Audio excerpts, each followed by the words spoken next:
Malam Bapak Ibu yang terkasih di dalam Tuhan kita Yesus Kristus, jemaat GPIB yang berada dimanapun, yang di wilayah pelayanan GPIB yang diberkati Tuhan. Begitu juga dengan jemaat-jemaat yang berasal dari berbagai denominasi gereja yang diberkati Tuhan.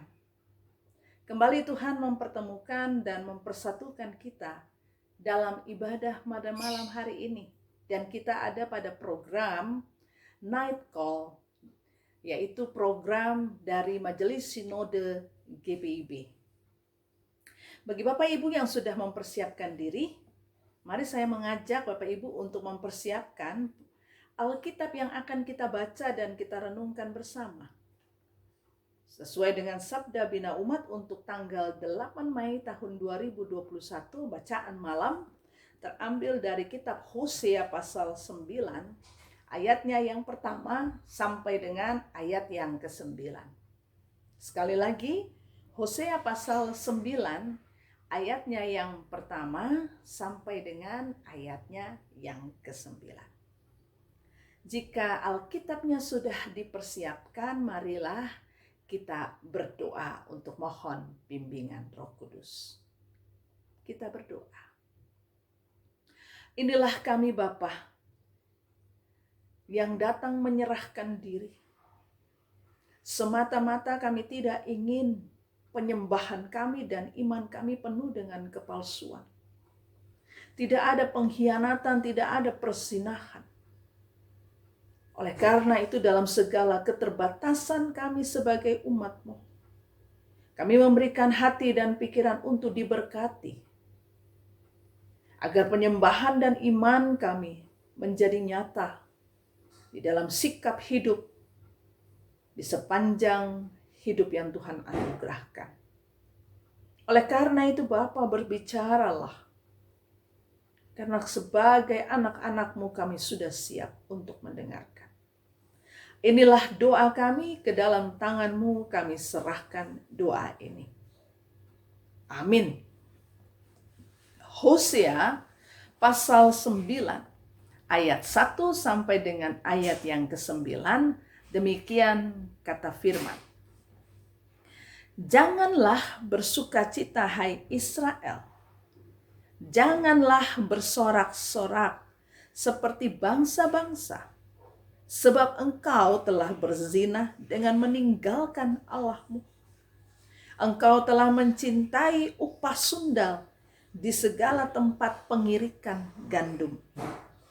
Tempat pengirikan gandum dan tempat pemerasan anggur tidak akan memberi mereka makan. Dan anggur akan mengecewakan mereka. Mereka tidak akan tetap diam di tanah Tuhan. Tetapi Efraim harus kembali ke Mesir. Dan di Asyur mereka akan memakan makanan najis. Mereka tidak akan mempersembahkan korban curahan anggur kepada Tuhan. Dan korban-korban sembelihan mereka tidak akan menyenangkan hatinya. Roti mereka adalah seperti roti perkabungan. Semua orang yang memakannya akan menjadi najis. Sebab roti mereka adalah untuk dirinya sendiri. Tidak boleh dibawa ke dalam rumah Tuhan. Apakah yang hendak kamu perbuat pada waktu pertemuan raya dan pada waktu hari raya Tuhan? Sebab walaupun mereka mengelakkan diri dari pemusnahan, Mesir akan mengumpulkan mereka.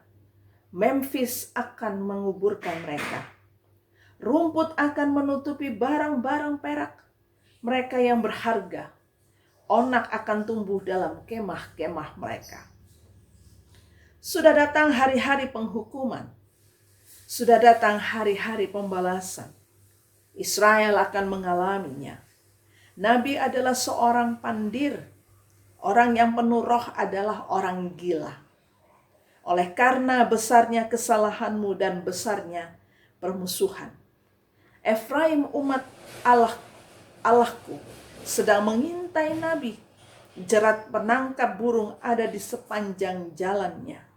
Permusuhan ada di rumah Allahnya. Busuk sangat perbuatan mereka seperti pada hari-hari Gibea. Ia akan mengingat kesalahan mereka dan akan menghukum dosa mereka. Demikianlah pembacaan firman Tuhan untuk malam hari ini. Terpujilah Tuhan Yesus. Haleluya. Selamat malam Bapak Ibu yang terkasih. Antara produk yang palsu dengan produk yang asli, biarpun secara kasat mata nampaknya sama atau sulit untuk dibedakan, tetapi lama-kelamaan akan kelihatan manakah yang palsu dan manakah yang asli. Manakah produk yang unggulan dan manakah produk yang bukan produk unggulan. Apapun itu, mau bagaimanapun kemasannya, mau secantik apapun kemasannya, tetapi kualitas tidak dapat dibohongi. Waktu yang akan menentukan atau berjalannya waktu akan nampak mana yang asli dan mana yang palsu. Saya mengajak ini menjadi sebuah analogi ketika kita membaca perikop atau firman Tuhan pada malam hari ini. Ya, ketika membaca kitab Hosea mau melukiskan dan mengilustrasikan hubungan antara Allah dengan umat sama seperti hubungan antara Hosea dengan istrinya Gomer. Dalam perkawinan antara Hosea dan Gomer dipenuhi dengan pengkhianatan. Terjadilah perselingkuhan, persundalan. Sebab Gomer mempunyai kecenderungan untuk berbuat zina. Ilustrasi yang dialami dalam kenyataan perkawinan antara Hosea dengan Gomer sebenarnya ini melukiskan dan menceritakan inilah yang diperbuat oleh Israel kepada Allah. Yang dimaksudkan dengan Israel di sini adalah Israel Utara.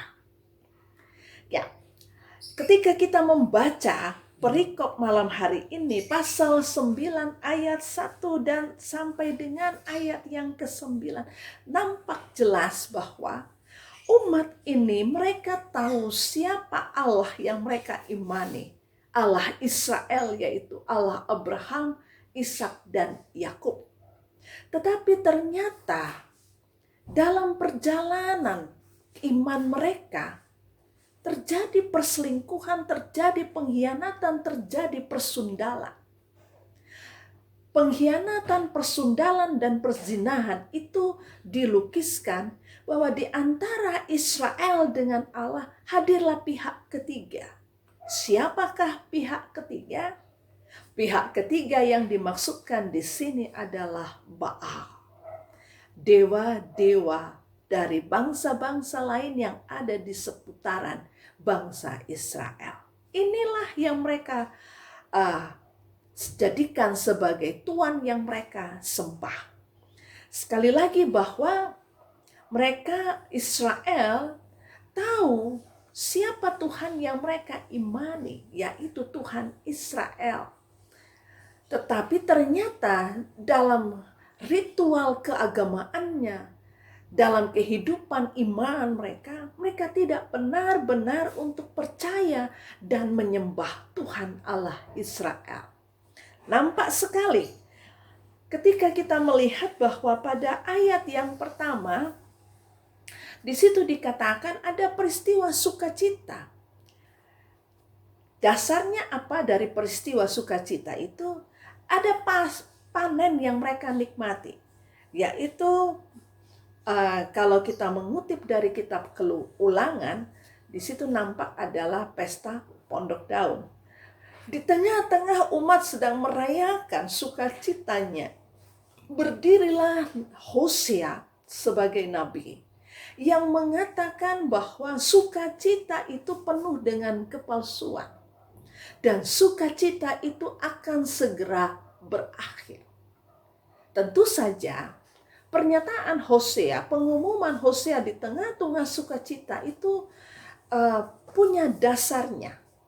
Dasarnya itu tadi yang saya katakan bahwa kitab Hosea menceritakan tentang perselingkuhan, pengkhianatan, persundalan yang dilakukan oleh umat Israel. Ada pihak ketiga, pihak yang hadir dan muncul di tengah-tengah antara Israel dengan Allah. Siapa? Baal. Maka kemudian dari seruan itu Hosea mau mengatakan bahwa sebentar lagi sukacita itu akan berganti dengan perkabungan.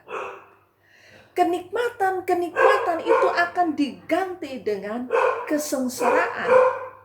Kenyamanan itu akan diganti dengan kepahitan.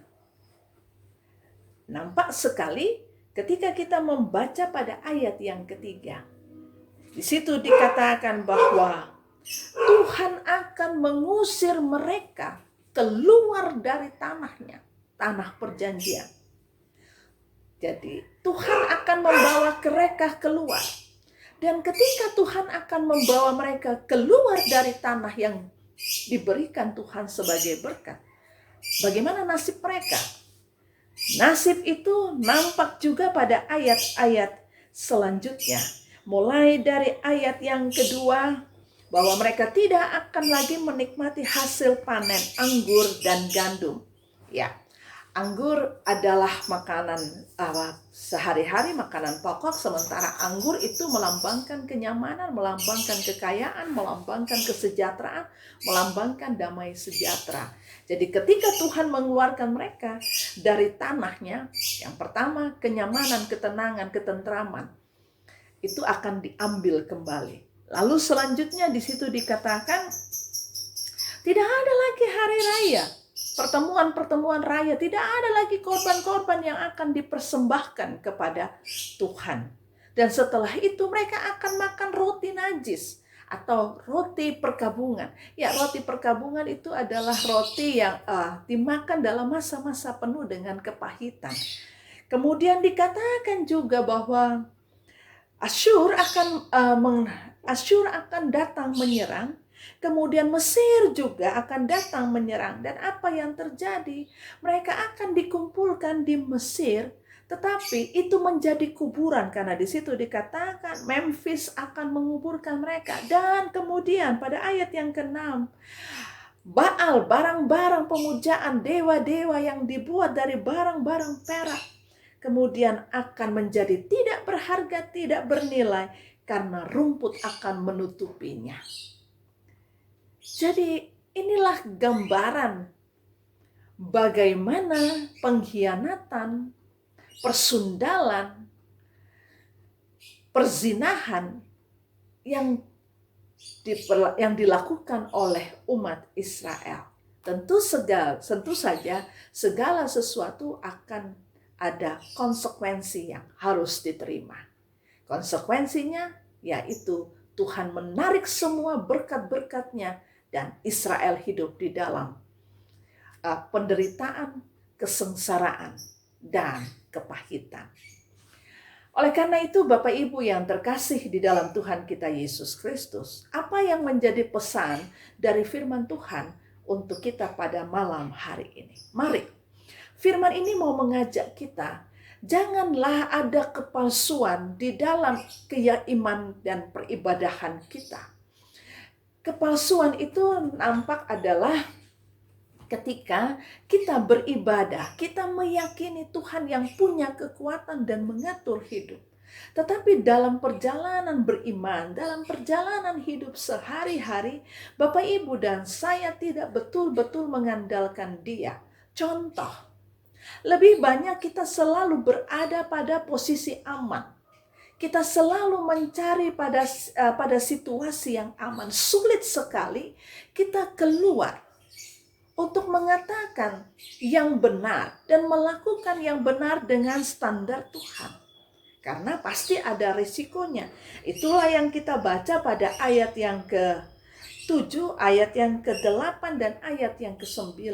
Bahwa ketika Hosea mengatakan tentang kebenaran atas perilaku umat yang penuh dengan kepalsuan, bahwa mereka akan menerima resikonya menelanjangi peribadahan keyakinan umat Israel yang mengatakan bahwa semua itu tidak benar dan tidak dengan sungguh-sungguh. Apa yang terjadi?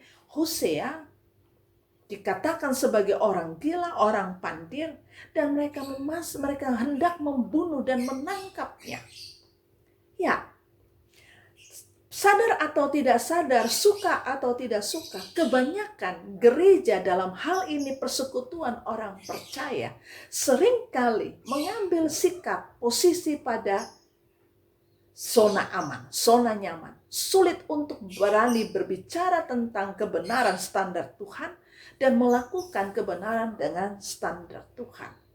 Kita percaya, kita beribadah, kita membaca firman Tuhan, kita berdoa, kita mengandalkan, mau menunjukkan bahwa kita mengandalkan Dia yang punya kuasa. Tetapi ternyata dalam perjalanannya tidak benar-benar mengandalkan Dia, penuh dengan kepalsuan. Oleh karena itu, Bapak Ibu yang terkasih, firman Tuhan pada malam hari ini mau mengajak kepada kita. Rasa aman itulah baal-baal yang kita hadirkan dalam perjalanan hidup. Dan Tuhan tidak menghendaki itu. Dia telah mati, Dia bangkit. Kematian dan kebangkitannya mau mengajak Bapak Ibu dan saya untuk dengan segenap hati kita percaya dan mengandalkan Dia. Oleh karena itu, firman ini mengajak kita, tinggalkanlah kepalsuan itu. Keluarlah dari zona nyaman, karena gereja dipanggil, gereja diutus supaya dunia ini di mana nilai-nilai Kristiani menjadi nilai-nilai yang harus kita kerjakan dan menjadi bagian dalam kehidupan orang percaya, Bapak, Ibu, dan saya. Inilah firman Tuhan untuk malam hari ini. Amin. Mari kita berdoa. Terima kasih Bapa di dalam surga. Engkau sudah menyapa kami dengan firman. Kepalsuan yang kami pertontonkan adalah ketika kami menunjukkan sikap dalam doa dan ibadah-ibadah ritual kami. Tetapi dalam aplikasinya kami tidak benar-benar mengandalkan Tuhan. Bahkan kami lebih sering berada di zona nyaman. Kami enggan untuk mengambil resiko. Kami diam, kami tutup mata, pura-pura tidak tahu terhadap segala kejadian yang terjadi. Bahkan tidak menutup kemungkinan itu terjadi di dalam rumah Tuhan, dalam gereja. Oleh karena itu ampunilah kami. Biarlah Engkau yang bangkit, rohnya itu yang ada di dalam tubuh kami memampukan kami untuk terus bersaksi selama Tuhan menganugerahkan hidup. Biarlah kesaksian kami tidak penuh dengan kepalsuan. Terima kasih Bapa, kami mau menyerahkan peristirahatan malam hari ini ke dalam tangan Tuhan. Kiranya Engkau memberkati dan menjauhkan dari segala hal yang tidak diinginkan. Inilah doa kami, ke dalam tangan-Mu kami serahkan doa ini. Amin. Selamat malam, selamat beristirahat. Tuhan Yesus memberkati kita semua. Selamat malam.